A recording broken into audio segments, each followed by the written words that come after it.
नमस्कार दोस्तों, भगत सिंह क्लासेज के यूट्यूब चैनल पर आपका हार्दिक स्वागत है। अपन बात कर रहे थे मारवाड़ इतिहास की। मारवाड़ इतिहास के अंदर अपने लगभग कंप्लीट हो गए हैं। अपने एक बचे हैं मान सिंह जी। मान सिंह जी को अपन देखो सबसे लास्ट में पढ़ेंगे। इनकी बात अपन करेंगे इस वीडियो के अंदर लास्ट के अंदर। अभी देखो जो ये मारवाड़ का इतिहास है, इसकी संपूर्ण थोड़ी सी विस्तृत जानकारी तो अपने पिछले वीडियो में कर दी है। संक्षिप्त रूप से इनकी डिटेल से तो बात हमने कर ली है, संक्षिप्त रूप से इनकी थोड़ी बहुत बात कर लेते हैं। राव सिंह ये मारवाड़ इतिहास यानी मारवाड़ के संस्थापक है, राठौड़ों के संस्थापक है। तो इन्होंने अपनी सबसे पहले राजधानी बनाई थी। तो राजधानी कौन सी थी इनकी? खेड़ नामक स्थान को इन्होंने अपनी राजधानी बनाई थी। राव सिंह ने राजधानी बनाई। और पालीवाल ब्राह्मण है,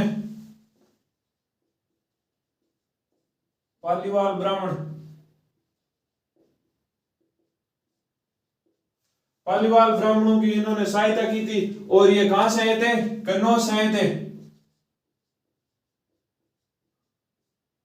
और इनका वैसे अपने दक्षिणी भारत से इनका रिलेशन माना जाता है। राष्ट्रकूट जाति है दक्षिण भारत से, ये वहां से आए थे ऐसा माना जाता है। और ये कन्नौज में आके रहने लगे थे। कन्नौज से ये अपने मारवाड़ में आए थे। मारवाड़ में राव सिंह ने ये राठौड़ों की स्थापना की थी। उसके बाद अपने आए थे राव दुवड़ क्या है? मैंने अभी देखो बताया कि ये कर्नाटक से उस साइड से आए थे। इन्होंने कर्नाटक से एक मूर्ति लेके आए थे। कर्नाटक से नागनेची माता की मूर्ति लेके आए थे। नागनेची माता की मूर्ति कहां से लाए थे? कर्नाटक से। और नगाना गांव में इन्होंने स्थापना कराई थी। नगाना कहां पे? बाड़मेर में। ठीक है, कहां से लेके आए थे ये नागनेची माता की मूर्ति? अपने राव दुवड़ नगाना से। और निर्माण कहां पे करवाया था? नगाना गांव बाड़मेर के अंदर। और इनको कुलदेवी, ये नागनेची माता ये अपने राठौड़ों की कुलदेवी है। ठीक है, कुलदेवी होगी। राव दुवड़ मूर्ति लेके आए थे। उसके बाद अपने आते हैं मल्लीनाथ जी। मल्लीनाथ जी को वैसे राजस्थान के लोक देवताओं के रूप में भी इनको जाना जाता है। लोक देवताओं के रूप में जाने जाते हैं ये मल्लीनाथ जी राजस्थान के। और इन्होंने अपनी राजधानी बनाई थी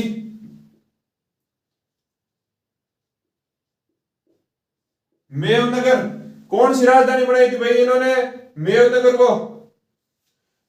को इन्होंने अपनी राजधानी बनाई थी। और एक इनके पुत्र था जो मैंने बताया था गुजरात के शासक थे, वहां से लड़ते हुए ये यहां से महिला ले गए थे, उनको छुड़ा के लाया था। अब देखो आगे बात कर लेते हैं इनकी मल्लीनाथ जी की। मल्लीनाथ जी का क्या है? एक गणगौर के ऊपर गीत गाया जाता है, गिंदोली का गीत। गिंदोली गीत गाया जाता है क्योंकि वो वहां से गिंदोली को भी साथ में लेके आ गए थे। गिंदोली गीत गाया जाता है। ठीक है, उसके बाद आते हैं राव चुंडा आते हैं। राव चुंडा के वैसे इन्होंने क्या था? प्रतिहार शासक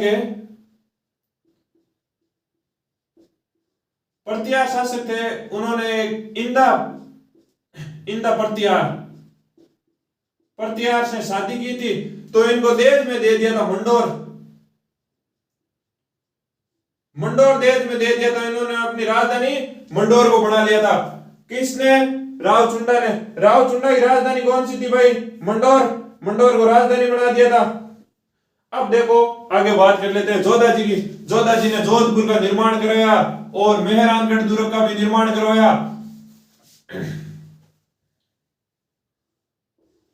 राव जोधा ने निर्माण करवाया था जोधपुर शहर का निर्माण करवाया।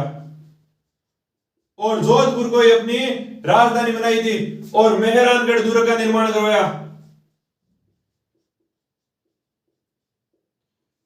और मेहरानगढ़ दुर्ग की नींव किसने रखी थी? करणी माता। देश नोक में अपने प्रसिद्ध मंदिर बना हुआ है करणी माता का। करणी माता ने नींव रखी थी। और करणी माता की अपन बात कर लेंगे, बीकानेर की जब बात करेंगे तो करणी माता की बात कर लेंगे डिटेल से। और इनके एक पुत्र होता है, दो पुत्र होते हैं, उनमें एक तो होता है बिद्दा और एक छोटा पुत्र होता है बिक्का। बिक्का ने बीकानेर बसाया था, वो बीकानेर। अब जैसे ये मान सिंह जी पढ़ लेंगे, उसके बाद अगले वीडियो में बीकानेर पढ़ेंगे, तो इन्होंने बिक्का बसाया था और वो बात अपन आगे कर लेंगे। अब जैसे जोधा जी, जब जोधा जी की मृत्यु तो नहीं हुई थी, वैसे मालदेव जी ने इनको मार दिया था, तो मारवाड़ इतिहास के पितरंता बन गए। पितरंता यानी पिता को मारने वाला हो गए राव मालदेव। मालदेव की मैंने संपूर्ण बात आपको बता दी है, वीडियो जाके देख लेना। और अभी संक्षिप्त रूप से बात है कर लेते हैं, थोड़ी बहुत इनकी बात कर लेते हैं राव मालदेव की। मालदेव के टाइम क्या हुआ था कि मालदेव के पिता का नाम था गंगा। इनके पिता का क्या नाम था? गंगा नाम था। गंगा जी की इन्होंने हत्या कर दी थी। गंगा की हत्या करके ये राजा बन गए थे मालदेव। और मालदेव को क्या कहा था? मालदेव के लिए क्या जाता है? 52 युद्धों का विजेता और 58 परागणे जीते थे इन्होंने। कि भाई जब ये राजा बने थे तो इनके पास एक तो जोधपुर था ओनली फॉर परागणे के रूप में, यानी इनके पास दो क्षेत्र थे, जोधपुर और मंडोर, ये दो क्षेत्र थे। उसके बाद इन्होंने 52 युद्ध लड़े थे, यानी 52 युद्ध जीते थे और 58 परागणे अपने अधीन किए थे। जैसे ये जोधपुर मंडोर ऐसे ये 58 अपने अधीन कर लिए थे। और इनके टाइम पीरियड में एक युद्ध होता है गिरी सिमेल का युद्ध।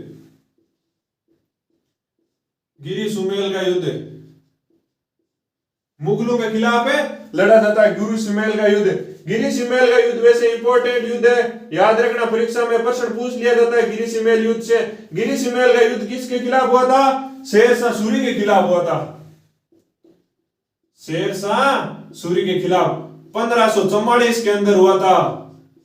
1544 में गिरी सिमेल का युद्ध हुआ था।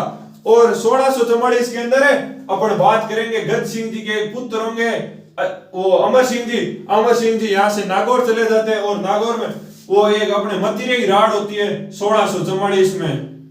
मतीरे की राड़ हुई थी करण सिंह वर्सेज मतीरे की राड़। गद सिंह जी के पुत्र थे जो नागौर चले गए, नागौर के शासक बन गए थे अमर सिंह द्वितीय। अमर सिंह जी और करण सिंह जी बीकानेर वालों के मध्य एक राड़ होती है मतीरे की, वो मैंने अभी जस्ट पिछले वीडियो में ही बताई थी। उसके बाद है मालदेव की एक दो बातें और देख लेते हैं जो इंपॉर्टेंट है। मालदेव सिवाना चला गया था।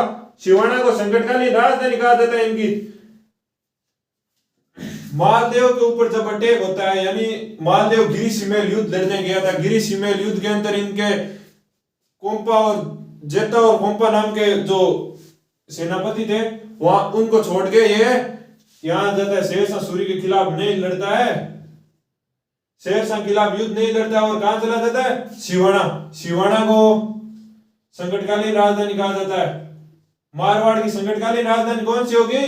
सिवाना। सिवाना चले गए। उसके बाद क्या हुआ था? मालदेव जी के वैसे इंपॉर्टेंट 3 पुत्र हुए थे।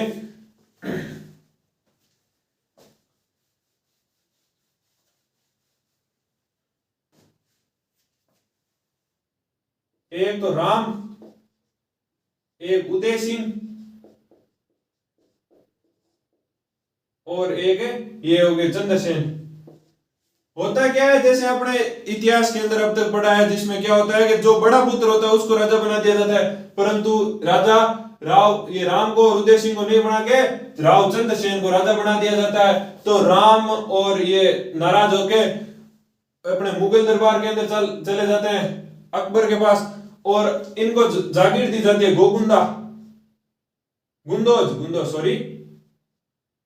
गुंदोज जागीर दी जाती है इनको।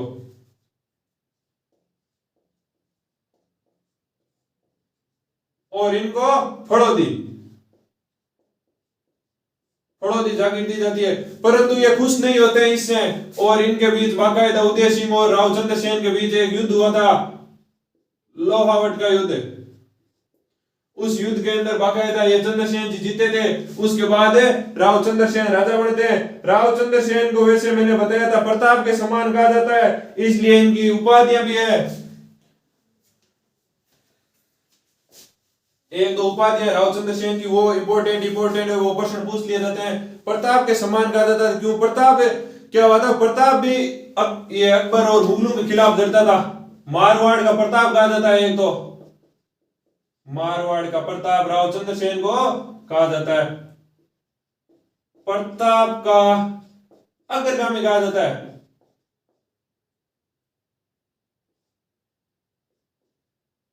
अग्रगामी।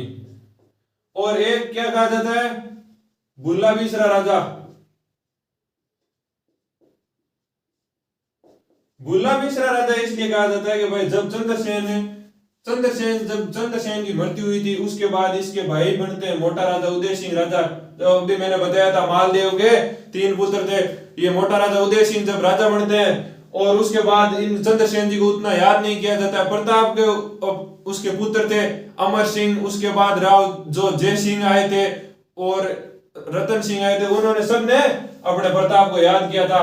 तो इनको बुल्ला बिसरा राजा इसलिए कहा जाता है। प्रताप का अग्रगामी इसलिए कहा जाता है कि सम्मेलन हुआ था 1570 के अंदर, नागौर दरबार लगा था। नागौर दरबार अकबर ने लगवाया था। ये अपने उस टाइम अकाल रात के कार्य, जैसे अकाल पड़ा था उस टाइम के, वो जैसे भाई रोजगार देने के लिए उन्होंने योजना बनाई थी, परंतु उनका उद्देश्य कुछ और ही था। मारवाड़ के राजाओं को एकत्रित करके उनको संधि करवाना था। परंतु चंद्रसेन वहां से वापस आ जाते हैं मोटा राजा उदय सिंह की तरफ। उनका अकबर का अधिक प्रभाव था, इसलिए राव चंद्रसेन वहां से वापस आ गए थे 1570 के अंदर।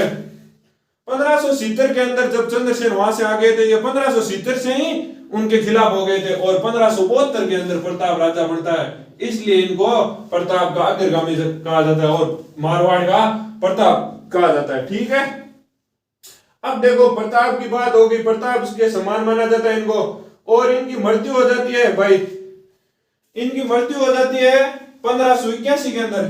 1581 सहारण की पहाड़ियों में हो जाती है मृत्यु इनकी। उसके बाद राजा बनते हैं मोटा राजा उदय सिंह। वैसे 1581 में इनकी मृत्यु हुई थी।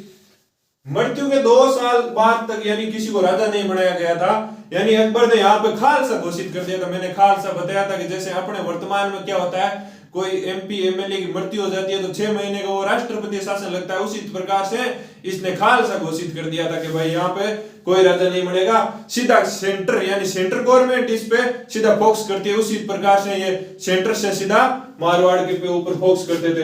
तो इनको क्या हुआ था 1583 के अंदर अपने मोटा राजा उदय सिंह को राजा बनाया जाता है। मोटा राजा की उपाधि दी थी, ये शरीर में मोटे होने के कारण अकबर को इन्होंने इनको उपाधि दी थी मोटा राजा की।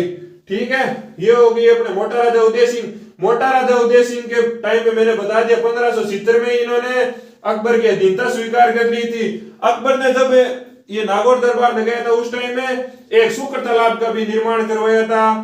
ठीक है, अब देखो आगे बात कर लेते हैं मोटा राजा उदय सिंह के बाद। मोटा राजा उदय सिंह के टाइम में एक मैंने बताया था कल्ला रायमलोत। कल्ला रायमलोत,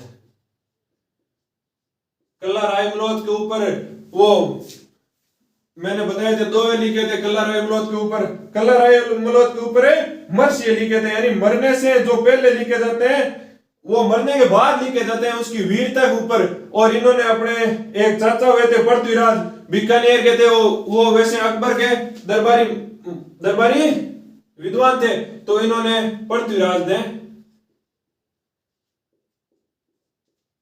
ने जीवित मर्ष्य लिखे थे। मर्ष्य का मैंने मतलब बताया कि भाई मर्ष्य का मतलब है कि मरने के बाद कोई राजा या कोई व्यक्ति के ऊपर मरने के बाद उसकी वीरता के ऊपर लिखे जाने वाले 2 है, यानी 2 पंक्तियों में लिखे जाने वाले उनको मर्ष्य कहा जाता है। परंतु इन्होंने पृथ्वीराज जी से कहा था कि आप जैसा जैसा लिखोगे मैं वैसा वैसा लड़ूंगा। ओ ये है कल्ला रायमलोत। ठीक है, अब अपन आगे बात कर लेते हैं गज सिंह जी की। गज सिंह जी की बात करते हैं तो गज सिंह जी के एक मैंने अभी बताया था पुत्र था अमर सिंह राठौड़। अमर सिंह राठौड़ नागौर चला जाता है, नागौर का राजा बन जाता है और मतीरे की राड़ होती है, ये बताया था। देखो 1644 के अंदर मतीरे की राड़ हुई थी। बीकानेर के शासक है करण सिंह के खिलाफ लड़े थे, ये करण सिंह के खिलाफ लड़े थे और इनकी 16 खंभों की छतरी है अमर सिंह जी की। और जैसे गज सिंह जी का तो कुछ खास नहीं है, गज सिंह जी का तो यही है अनारा बेगम वाला हुआ ड्रामा हुआ था। अनारा बेगम ने जसवंत सिंह छोटा पुत्र था और अमर सिंह बड़ा पुत्र था। तो अमर सिंह नागौर चला गया था, अमर सिंह नागौर का राजा बन जाता है और अनारा बेगम के प्रभाव के कारण जसवंत सिंह जी को अगला नेक्स्ट किंग ऑफ जोधपुर बना दिया जाता है, या मारवाड़ का किंग बना दिया जाता है अनारा बेगम के प्रभाव में आने के कारण। उसके बाद देखो आगे बात कर लेते हैं, ये अमर सिंह राठौड़ की 16 कमू छतरी है, वो भी ध्यान रखना नागौर के अंदर बनी हुई है, ठीक है। अब देखो आगे बात कर लेते हैं जसवंत सिंह जी की। जसवंत सिंह के टाइम पीरियड में एक हुआ था धर्मत का युद्ध।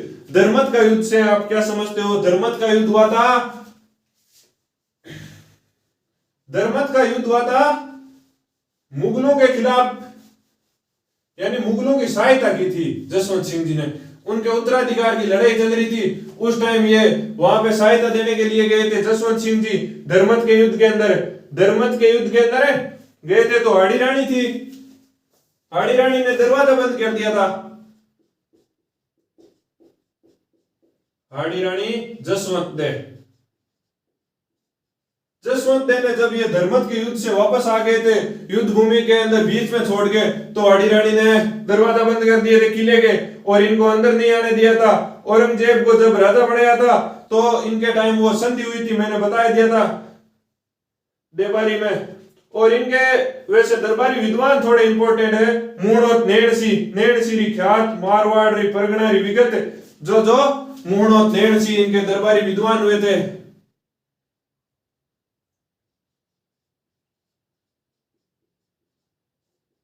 मूणोत नेणसी इनके दरबारी इंपॉर्टेंट दरबारी विद्वान हुए थे। और उसके जसवंत सिंह जी के बाद जसवंत सिंह जब काबुल अभियान पे गए हुए थे उस टाइम में उनकी मृत्यु हो जाती है। मृत्यु के टाइम इनके वैसे कोई जीवित पुत्र नहीं था, तो औरंगजेब ने वहां अपने जोधपुर को खालसा घोषित करने की सोच ली थी। जोधपुर को जब खालसा घोषित करने की सोच ली थी तो इनके एक दरबारी मंत्री हुआ करते थे दुर्गादास राठौड़, पिछले वीडियो में इनका बताया था। दुर्गादास राठौड़ ने कैसे अजीत सिंह जी को राजा बनाया था वो मैंने बताया था, गोरा भाई, और इन्होंने अजीत सिंह जी को राजा बनाया। जब अजीत सिंह पूर्ण रूप से राजा बन गए थे और औरंगजेब की मृत्यु के बाद तो दुर्गादास राठौड़ को यहाँ से निकाल दिया गया था। दुर्गादास राठौड़ यहाँ से विजयपुर वहां चले जाते हैं मेवाड़ में अमर सिंह द्वितीय इनको विजयपुर और रामपुरा की जागीर दे देते हैं और वहीं पे दुर्गादास राठौड़ जी की मृत्यु हो जाती है। अजीत सिंह के टाइम में यह होती घटना। अजीत सिंह वो नकली अजीत सिंह को मैंने बताया था मोहम्मदी राज कहा गया था, ठीक है। अब देखो आगे बात कर लेते हैं अपने खेजड़ली घटना हुई थी एक अभय सिंह की टाइम में, वो एक इंपॉर्टेंट घटना थी। अजीत सिंह जी की हत्या कर दी थी भगत सिंह ने, भगत सिंह, और हत्या करके ये नागौर चला गया था। ये इनका छोटा पुत्र था अजीत सिंह का। अजीत सिंह के बड़े पुत्र थे अभय सिंह। अभय सिंह जी की अपने पिछले वीडियो में बात की थी, ये जोधपुर के राजा बनते हैं और इनके टाइम में गिरधर दास इनके वन मंत्री होते हैं, वो आदेश देते हैं जाओ कहीं से पेड़ काट के ले आओ, लकड़ियों की जरूरत है। रिकंस्ट्रक्शन का कार्य चल रहा था मेहरानगढ़ दुर्ग का, तो ये लकड़ियां काटने जाते हैं तो वो 363 लोग, जो 363 लोगों की जान गई थी, जो शहीद हुए थे अभय सिंह के टाइम में, वो एक खेजड़ली घटना थी।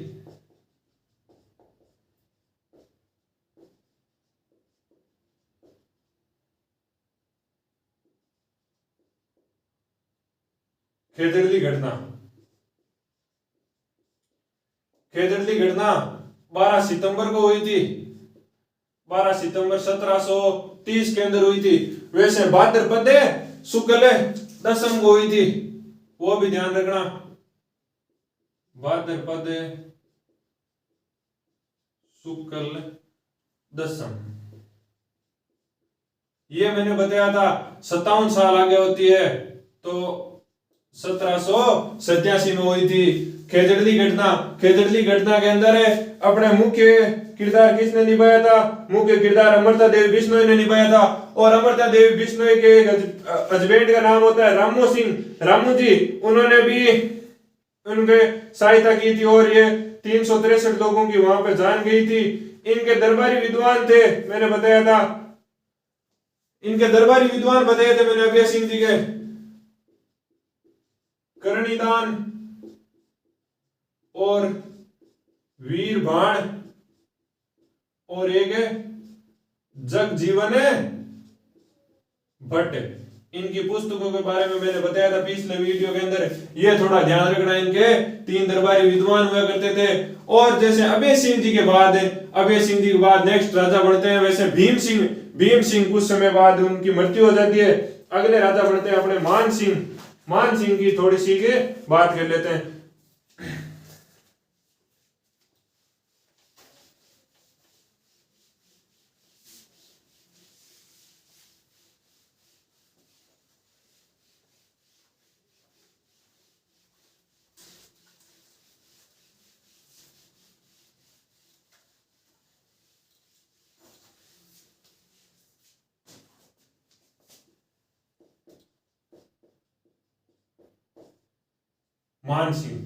मान सिंह तब राजा बने थे जब इनके भाई, इनसे पहले राजा हुए थे भीम सिंह।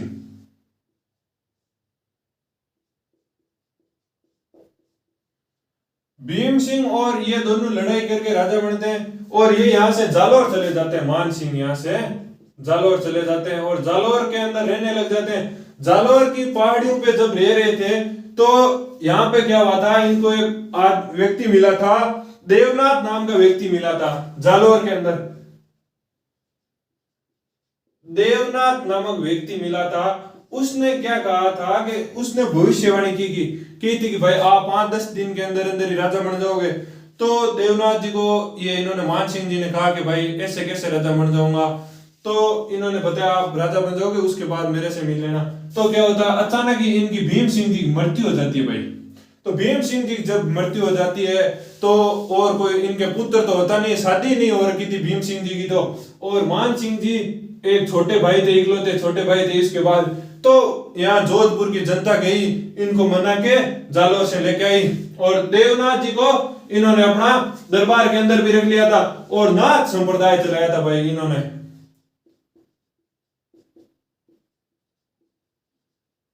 नाथ संप्रदाय जोधपुर के अंदर, नाथ संप्रदाय की बड़ी पीठ है, मान सिंह जी के टाइम हुई थी। और जैसे इनकी बात कर लेते हैं तो हुआ क्या था कि भाई अपने मेवाड़ के अंदर भी राजा हुआ करते थे एक। मेवाड़ के राजा भी उस टाइम भीम सिंह थे। भीम सिंह हुआ क्या था, भीम सिंह जी की पुत्री थी कृष्णा कुमारी।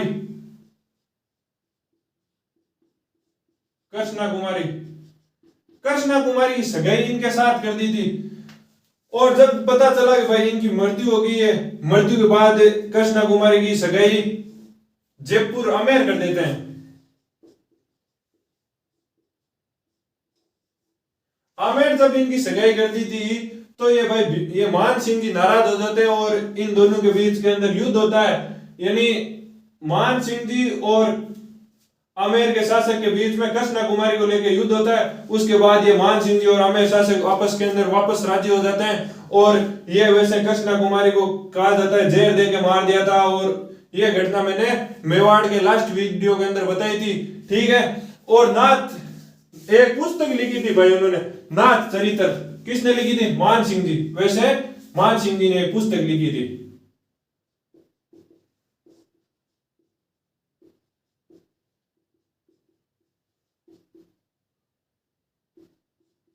ये वैसे नाथ संप्रदाय से काफी प्रभावित हुए थे। नाथ इन्होंने ये वचन दिया था, यानी जो इन्होंने घोषणा की थी, इस वजह से इनसे काफी प्रभावित हुए थे। इसलिए इन्होंने एक पुस्तक भी लिखी थी, नाथ चरित्र पुस्तक लिखी थी। और जोधपुर के अंदर पुस्तकालय का भी निर्माण करवाया था। मान पुस्तकालय का निर्माण करवाया था अपने नाम के ऊपर ही, जोधपुर के अंदर मान।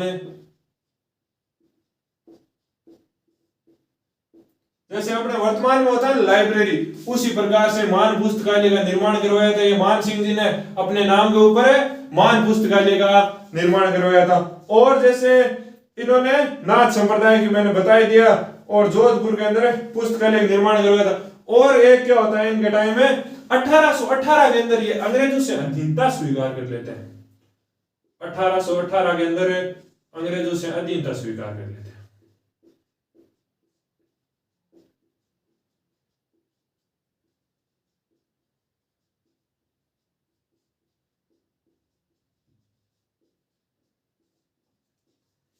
अंग्रेजों की अधीनता स्वीकार कर ली थी इन्होंने 1818 के अंदर। ठीक है, अब जैसे इनके दरबारी विद्वान हुए थे उनकी बात कर लेते हैं। दरबारी विद्वान एक दो इंपोर्टेंट जो दरबारी विद्वान है वो मैं बता देता हूं। एक तो कवि राजा बांकीदास जी है। कवि राजा बांकीदास जी ने एक दोहा कहा है।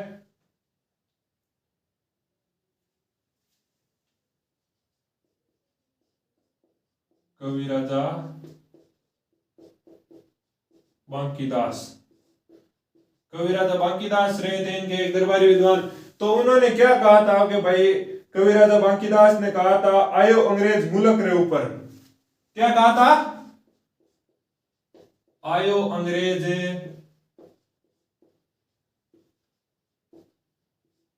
मुल्क रे ऊपर।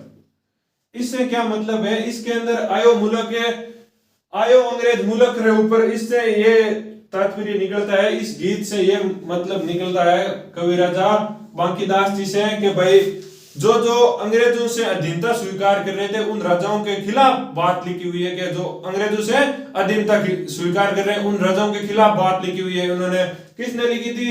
कवि राजा बांकीदास जी ने। और जैसे देख लेते हैं एक आध इनके इंपोर्टेंट विद्वान है।